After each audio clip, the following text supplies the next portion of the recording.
Jadine takir pelontang kuwi intine ya mperingati sepisan bulan Muharram.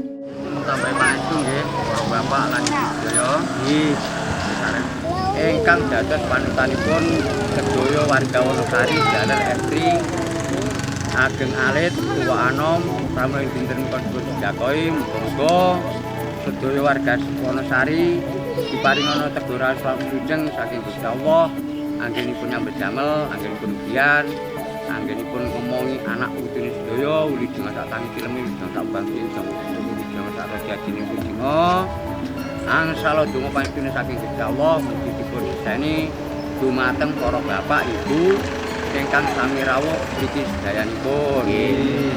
Aturan tasih ada niat malih sedaya kaum menteri ingkang sedaya kaum menteri dateng akal bakal ingkang bakali Dukuh Wonosari lan cikal bakal akal bakal sing bakali Banjar Pekarangipun warga Wonosari pramila dinten menika sedaya mulih lan menteri panyuwunipun sedaya warga Wonosari jaler estri sing ageng sing alit diparingana raos lan wilujeng saking Gusti Allah anggenipun gedhian anggenipun nyambet damel wilujeng sak tangi tilme wilujeng sak bangsi jompo puruke wilujeng sak rajine wilujeng angsal donga panjenengan saking Gusti Allah mugi kabantu wilujeng utawi seseni dumateng para bapak ibu ingkang sami pinarami iki panutanipun.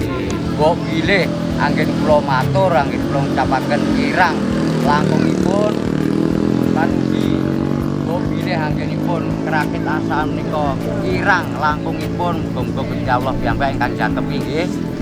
Kula cekapi semanten mawon kula akhiri intina siratal mustaqim. Wassalamualaikum warahmatullahi wabarakatuh.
Ping pindhone kanggo adat saka Jawa utawa ping telune gantine taun.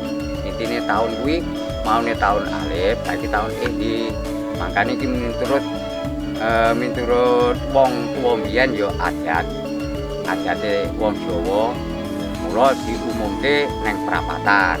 Jadi neng daerah kene ya daerah Dukuh Wonosari, Desa Kalibatur, Kecamatan Kalidawir, Kabupaten Tulungagung. Jadi ben taun, Mas. Nggih. Ini ya ngono kuwi gen ayem tentrem, gen rukun ganti taun ki taune maune sing mburi ki rada susah saiki muga-muga Gusti Allah maringi berkah utawa maringi lancar nek nyambut gawe. Utawa enek apa-apa kuwi gen nyingkrih saka bebaya ngono.